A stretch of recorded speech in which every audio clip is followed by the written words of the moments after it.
Good evening. I'm Mahesh. I born in 1979.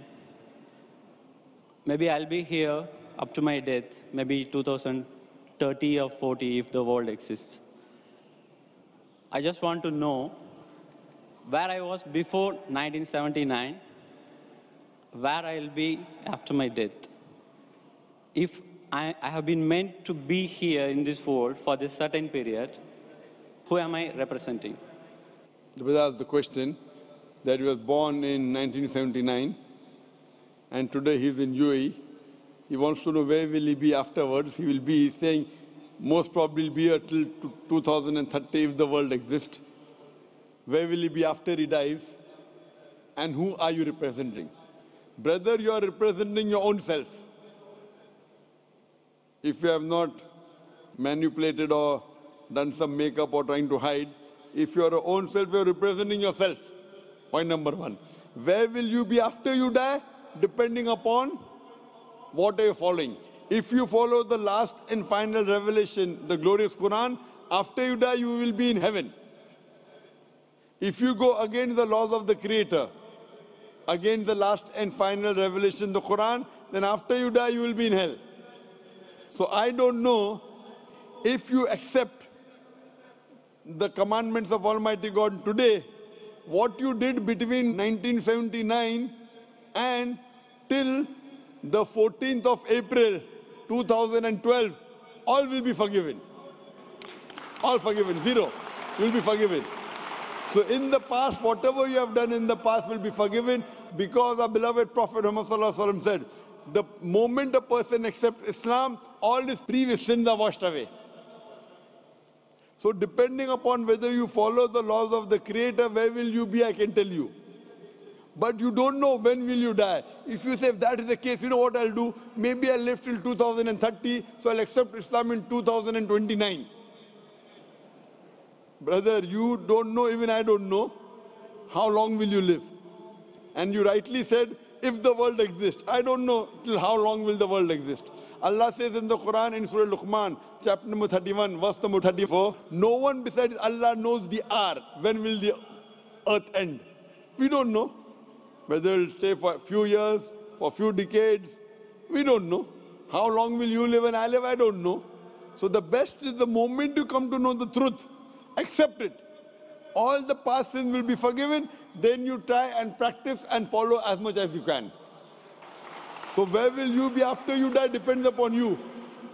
I can only guide you. Allah says in the Quran in Surah Ghashiyah, chapter number 88, verse number 21-22, Allah says, فَذَكِّرْ إِنَّمَا أَنْتَ مُذَكِّرْ. He tells the Prophet, your job is to deliver the message. Giving hidayah is in the hands of Allah subhanahu wa ta'ala.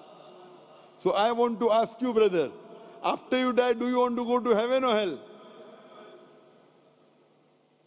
After you die, do you want to go to heaven or hell? To be frank, I don't know. You don't know. Because for me, the heaven and hell is here. It's up to us. Yes, this is temporary heaven, hell, temporary. As I mentioned earlier, Quran says in Surah Mulk, chapter number 67, verse number 2, Allazi khalaqal mauta wal hayata. It is Allah who has given you death and life so that He may test which of you is good in deeds. This is a test. And an average man lives in this world for about 70 years, 60 years. Some die at the age of 20, some 50, some live for 100 years. Average maybe 60 to 70 years. So this is temporary phase. The next life is eternal. So you say heaven and hell is here. And then if you try to make this life heaven by going after luxury, enjoying life, drinking alcohol, the next life becomes hell. Because Quran, Allah says in Surah Hud that those who want this world, Allah will give you this world but will not give you in the next life. Those who care for next life, Allah will give you next life, also this life. So as a businessman, if someone tells you that I will give you little trouble, difficulties for the 70 years, next life eternal, unending, always pleasure. So this life is 0.00001% of the next life. As a businessman, you wouldn't mind saying, okay, I don't mind trouble in this couple of, small percentage. Like before the examination, you struggle, you stay awake, you don't sleep, or you sleep less. and then you appear for the examination. So that few days before that you struggle and you study, so that in future it is good for you. So similarly, brother, this life is a test for the hereafter. If you're a Hindu, if you're Mahesh, and if you believe in the Hindu scriptures, same the Veda says. If you read Rig Veda, book number 10, chapter number 16, verse number 4 to 5, talks about Punar Janam. Punar means next, Janam means life. Same thing what the Quran says about next life. So this life you come, and there's next life. Being born, dying, cycle of birth, rebirth is not mentioned in the Vedas. It talks about Punar Janam means next life, which is there in the Quran. So a really good person would think about, as a better businessman, that the next life is multiple times. Multiple, keep on multiplying. This life is a small, negligible 0.00001% compared to the next life. So as an intelligent person, you wouldn't mind taking trouble in this life so that your next life becomes paradise and heaven. So, brother, would you like in the next life to go to heaven or hell? Brother? Yes, sir. Would you like to go in the next life into heaven or hell? No, sir. I don't think I will be having a next life, because if I am going to have a next life. Do you believe in the Hindu scriptures? Yes, sir. You believe? Do Not you believe in the Vedas? Scriptures, some of the points. Do you believe in the Vedas? Yes. I don't know big about the Vedas. But you believe it to be sacred, correct? Sorry? Do you believe it to be from God? No, I feel I am God. You are God. All are God. That's what Hinduism says. Aham Brahmasmi. What is the definition of God?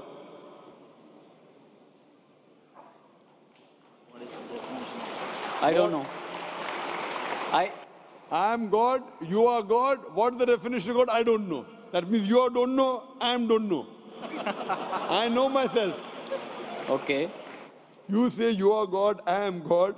We all are part of God. I am asking you what is the definition of God, and you say I don't know. Are you talking English or what? I'm talking English. What is the definition of God?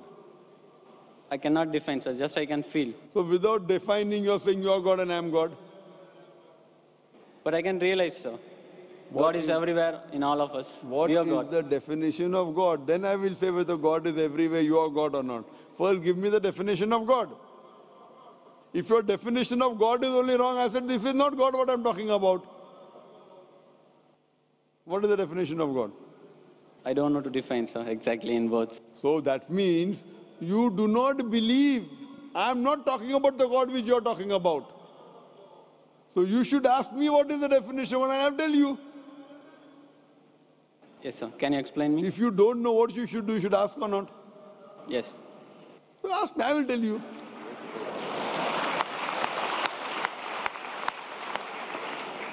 The definition of God come to according to Vedas and Upanishad, then I come to the Quran.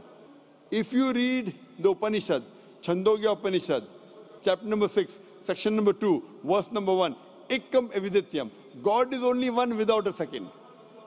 It's mentioned in Shvetasvatara Upanishad, chapter number 6, verse number 9. Nachasya kasij janitana chadipa. A Sanskrit quotation which says that of that God, he has got no superior, he has got no parents. Almighty God has got no Lord, no superior, no mother, no father. It's mentioned in Shvetasvatara Upanishad, chapter number 4, verse number 19. Na tasya pratima asti. Of that God there is no pratima. Pratima is the Sanskrit word which means image, picture, portrait, sculpture, statue.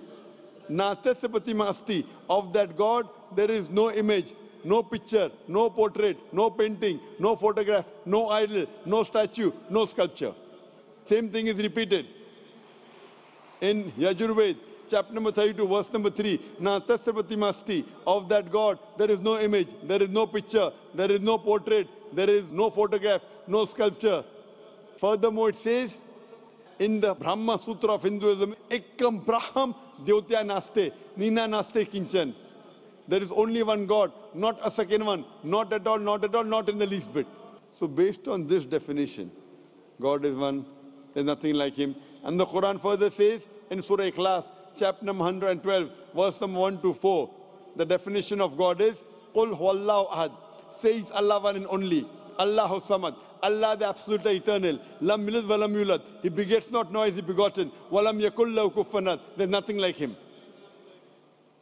Qul huwallahu ahad. Say it's Allah one and only. Are you the only human being? Am I the only human being? Yes or no? Yes or no? I'm a human being. Are you the only human being? Only one? No. No. I'm one of the. Qul huwallahu ahad. Say he's Allah one and only. Allahu samad, the absolute and eternal. Are you absolute and eternal? Are you absolute and eternal? No. So how can you be God? I'm not absolute and eternal. How can I be God? Lam yalid wa lam yulad. He begets not, nor is he begotten. Are you begotten?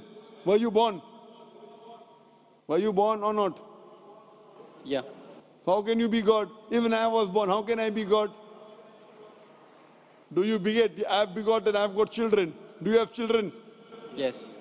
How can you be God? Walam yakul lahu kufuwan ahad. There's nothing like him. What I'm saying is, That means your definition of God, forget what you say about God. I'm talking about my definition of God. Forget what you say about God now. Keep it. That may be God with a small g. I'm not talking about God with a small g, what you're talking about. I'm talking about God with a capital G. He's only one. He's all powerful. He's absolute. He begets not, nor is he begotten. There's nothing unto like him. Based on this definition, can you call yourself God? Can I call myself God? if you wish, you can. I asked you the question, are you born? You're saying yes. If you wish, then you'll be called a lunatic. No, sir. What I'm feeling is, What I am a I'm telling- part of the God. You were saying the only one God, no? I feel I am the part of it. The big one. We all are part of it. Maybe we got detached, as like this world got detached your from the sun. definition of God. That's not the definition of God of Vedas. It's not the definition of God of Quran. So therefore I say this God is a different God. I'm not talking about the God that you believe in. I'm talking about the God which I believe in. He's one. He's not part of everything. Your God, forget about it. Keep it at the side now. Fine? The God, what you're talking, keep it at the side. I'm talking about the definition of my God. You understand? He is only one. He's all powerful. Are you all powerful? Are you all powerful? Not all powerful. So you are not the God I'm talking about. What God you're talking about, keep that God aside. Okay. Okay? My God I'm talking about. Therefore, La ilaha, there is no God. All the other false gods are wrong. You keep it aside. I'm talking about the correct definition. Someone is talking about 2 plus 2 is equal to 5. That equation, keep it at the side. The God that I'm talking about, the entity I'm talking about, He is one. He is all powerful. He is absolute. He begets not, nor is he begotten. He is not born. He does not give birth to anyone. And there's nothing like him. He's only one. Do you believe in such a God? No, sir, I don't believe. That's the problem. That means you are not believing in the true God. My request to you is, you read your Hindu scriptures, all the quotation I gave, go and read the translation No, of the sir, Quran, try and find out the true God. Not these fake gods, I am God, you are God. I don't consider myself God. You are calling me God, so I'll say yes, I'm God. I'm not a fool to accept you that I'm God. You want to go to hell, go. I don't want you to take me to hell. I'm going to go to heaven. I want to take you to heaven. But to take you to heaven, if I agree with you that you're God and I'm God, we both will go to hell. I prefer we both go to heaven. Therefore, I request you read your scripture, the Vedas, the Upanishad, read the Quran, educate yourself, and join me. We both will go to heaven, inshallah. Thank you.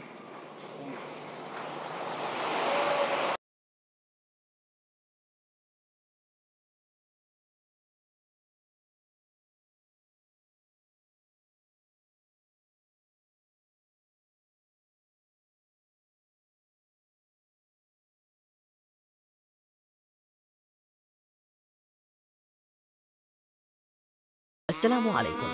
لا تنسوا الإعجاب بالفيديو والاشتراك في القناة. تشجيعا لنا لنستمر بنشر المزيد إن شاء الله.